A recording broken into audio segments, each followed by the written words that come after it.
why I was asking. I said, raise your hand.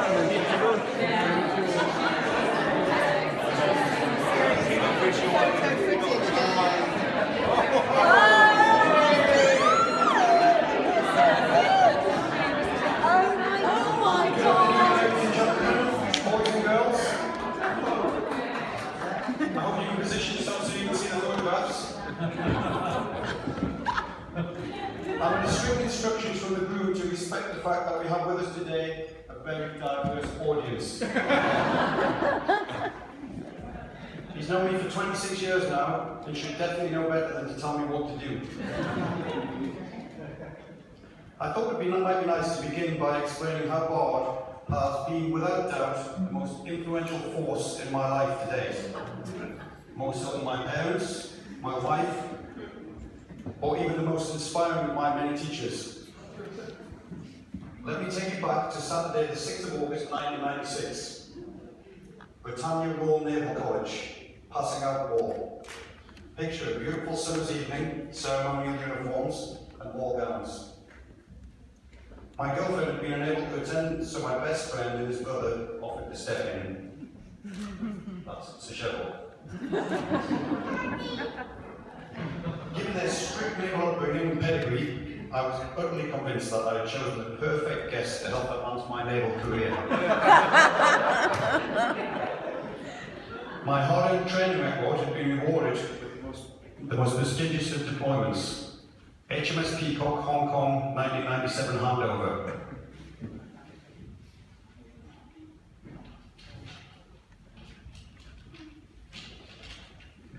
I was firmly on track to follow in the footsteps of my role model, mentor and referee, Rear Admiral Nick Wilkinson.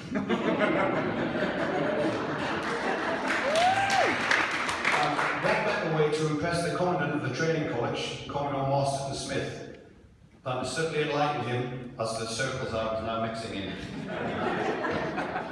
The evening started well with an opportunity to introduce Isambard and Secheville to the Commodore over a glass of Pimm's. Several glasses of Pimm's later, however, one of my distinguished guests had decided that the band was in need of some assistance. Bard seemed set on single-handedly lifting the tempo of the evening.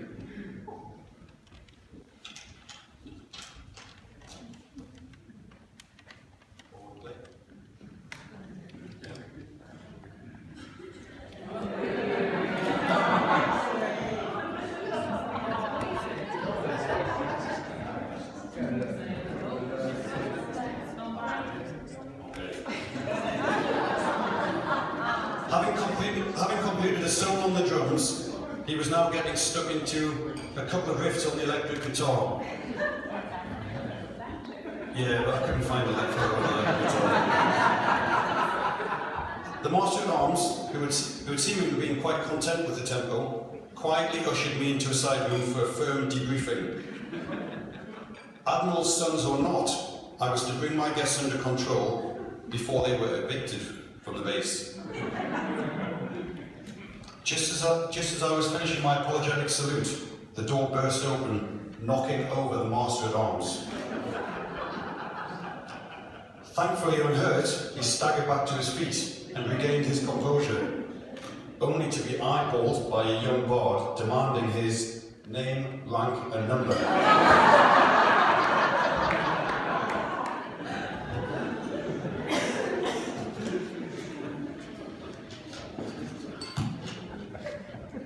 Whilst I endured further discipline, Bard and Shep decided to return to the cabin to entertain themselves in a duel with the fire extinguishers. The next morning, I was summoned to a disciplinary meeting with the Master at Arms. Dressed in a stiff collar, my punishment was to be locked on the training base over Christmas, or would be remain on board. To his credit, my loyal friend did call the Commodore at Britannia Royal Naval College in an effort to have me released for Christmas, querying, "Do you know who my father is?" Following this phone call, my sentence was promptly extended to include New Year's Eve. My naval career ended slowly afterwards, so clearly my life's course was defined that fateful summer's evening, and for this I will be eternally grateful to God.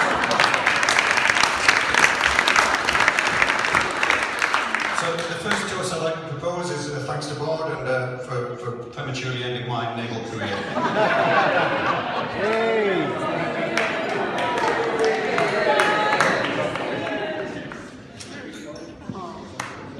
Obviously, some 20 years on, Bard is now acknowledged by his peers as an eminent writer, journalist and political commentator. Whilst it is certainly not part of my brief today to in any way discredit Bard's impeccable reputation, I can't help thinking it would be good for their marriage if Laura could gain a slightly better understanding of the kind of decisions and behaviour Bard can be prone to when under pressure.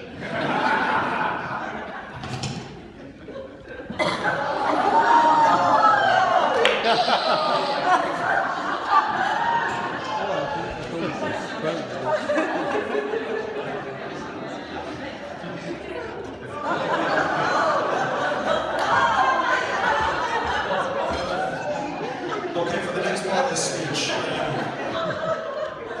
ideally I need some help from a short person with a northern accent. Maybe the angry looking little bald man over there. Pat, could you come please? You give me a hand with the next part of the speech.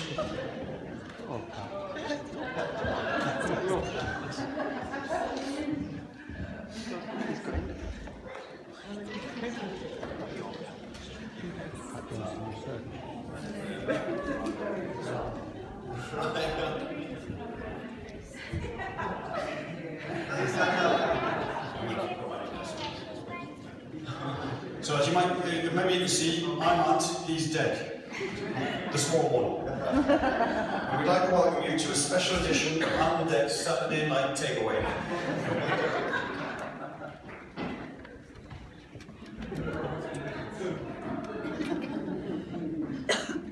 Laura, unfortunately, you are the contestant in our Know Your Husband quiz.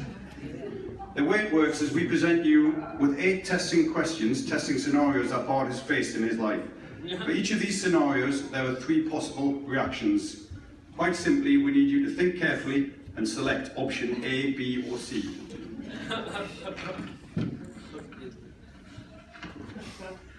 Whilst a student, Bard visits his friend's grandmother in a social club in one of the northeast's most deprived council estates.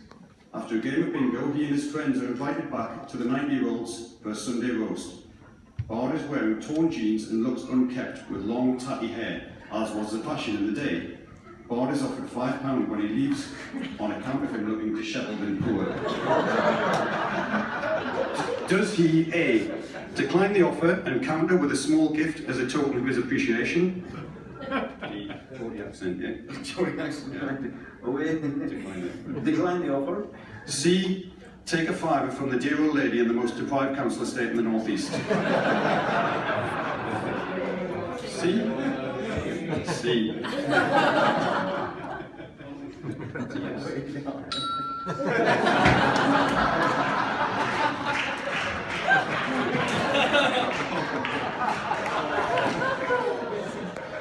Well done, Laura. On to question 2. Your husband arrives at Durham University for Freshers' Week. Does he A, attend all arranged social events to establish himself in the most appropriate networks? B, Geordie accent, Spend Freshers' Week in info. An apology to father, getting to know the academics and lecturers. C, scuttle around avoiding everyone for an entire week disguised in a wig and false glasses. C again, yes?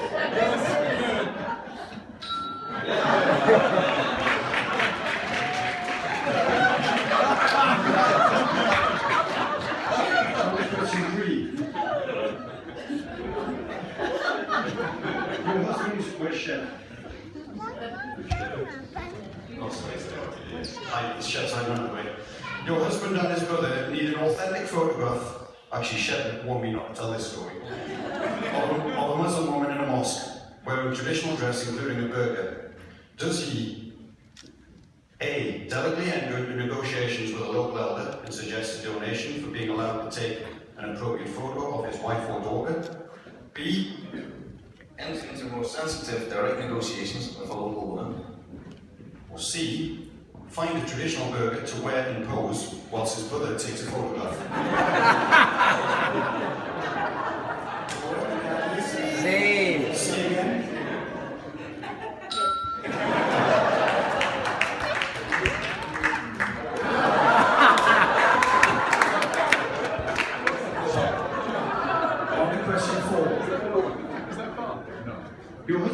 rushed into hospital one cold January morning.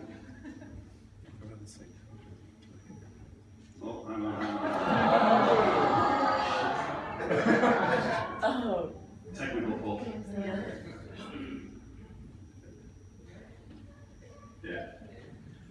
Your husband is rushed into hospital one cold January morning, aged 27. Symptoms are blurred vision and acute swelling around his ankles. Kidney failure is suspected. Does he A, remain calm and take on board all advice from medical professionals? B, Panic at the prospect of facing dialysis and a transplant. C, at the first opportunity, seize a quiet moment on the ward to check that his masculine faculties remain fully recognized. Could we have an answer, please, Lauren? C, you know the mic.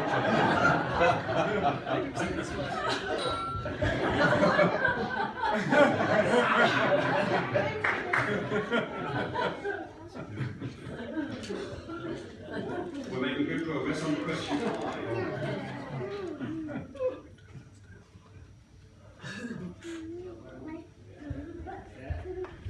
Your husband's father is a commandant of the prestigious Greenwich Royal Naval College. When conducting a tour of the college with his friends and older brother, they mistakenly enter the officers' mess wearing denim jeans. The senior officers politely advise them that the officers' mess dress code forbids jeans. Does he A, apologise and quietly vacate the officers' mess? B, Tell the officer concerned who his father is. C, vacate the officer's mess, remove his jeans, comfortably stroll back to a position at the bar, next to the officer concerned, and order a gin and tonic, wearing only his boxer shorts.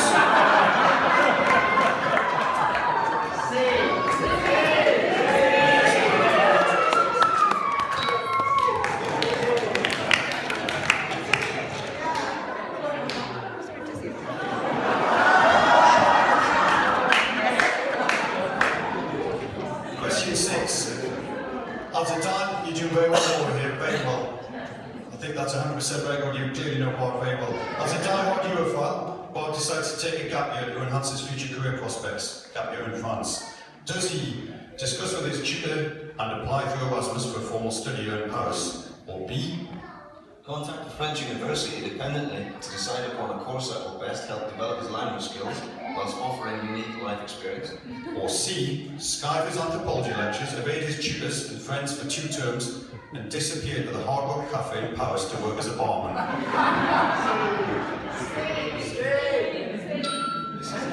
This is easy, this is too easy. Getting there. What's those lectures? There you go.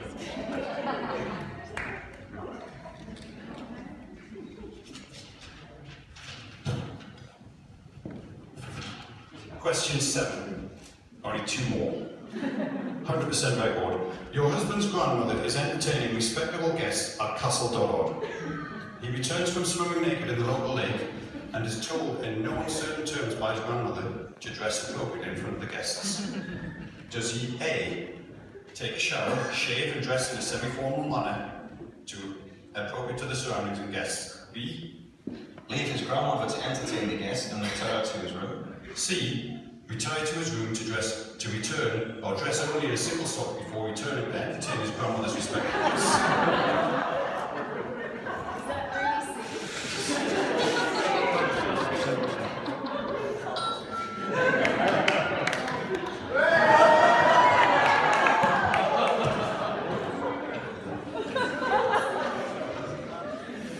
How did you guess, Warren? Last question. Your husband's mother's beloved cat dies of old age. Does he A, discreetly contact the local vet and have the cat collected? B, Bury the cat in an appropriate position in the grounds? C, plan and orchestrate a mock state funeral with pallbearers dressed in tails, a coffin draped in a Union Jack, and a 21-gun salute? C again, 100%.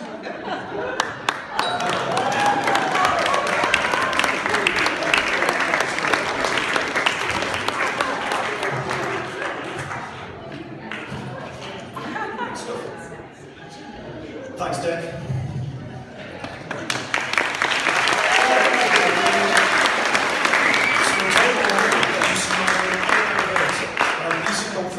him well enough to handle him under pressure.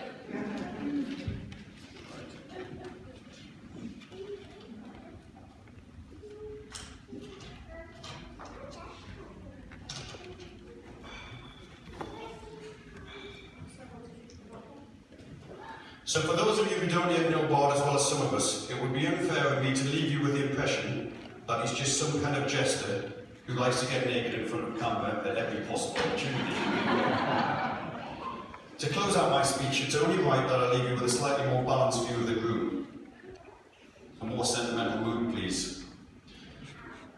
As well as having been instrumental in shaping my career path, Bard has always been a rock of positivity, fun and energy to me. And I know also to many of his other friends and family. Kidney disease, dialysis and transplant breaks a lot of people. The way Bard tackled this in his late 20s was, and is to this day, one of my greatest inspirations. As soon as his third kidney had bedded in, he was off to his Lampard, against the advice of all the consultants, to follow his passion. I never heard him grumble about the side effects of his medication, the fact he had to stay out of sun, and actually in all likelihood that he was to have another transplant to look forward to. The next transplant came sooner than we'd all hoped.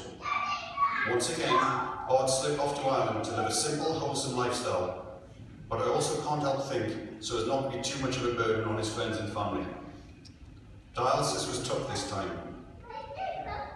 As I'm sure most of you know, his devoted brother Chev stepped up to the mark and offered his kidney. By pure coincidence, I managed to track him down the day after the transplant operation by cold calling hospitals in Dublin. It seems the Wilkinson brothers were infamous amongst the nurses in Dublin. Chev explained to me, in tears, how beautiful it was to see the whites of Bard's eyes light up as soon as he came out from the operation. And I think we all know, if it hadn't been for that amazing act of bravery by Chev, it is quite possible none of us would be here today.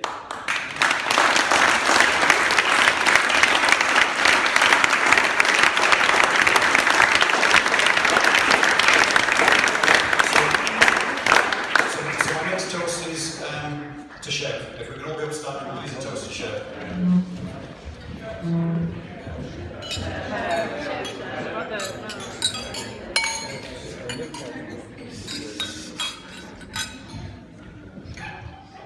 I can't tell you how proud I am of Laura Bard, my best friend, and even more proud that Laura and him asked me to play a part in their special day. It's so, as Laura's friends have said, it's so great to see Bard so content and happy. And I know this is because in Laura, he's found the perfect person to share his life with. I'd like to propose a final toast to Bard and Laura. So stand up again, please.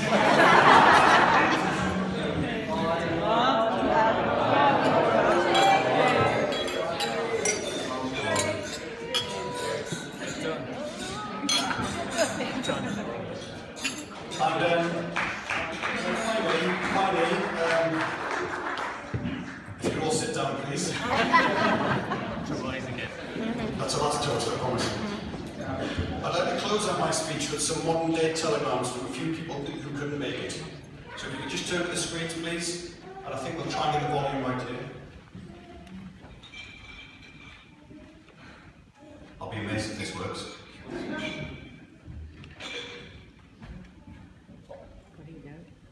Are we on?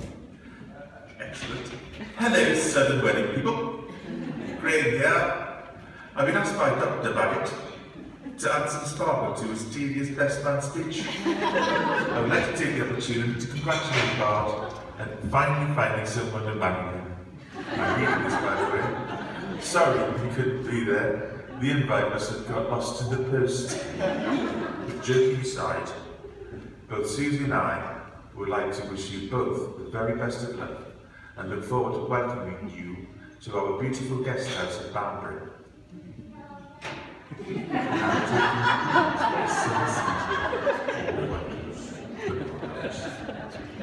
Thank you, and Can.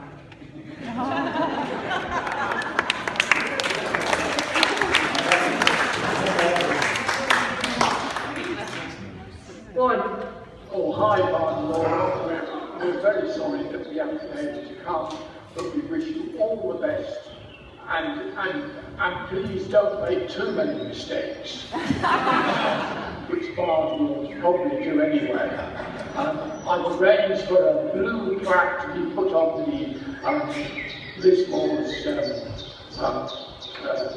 cricket pavilion, and it's got Bard 62, but the bowling was fast but erotic. Lots of love for carrying the job. Bye.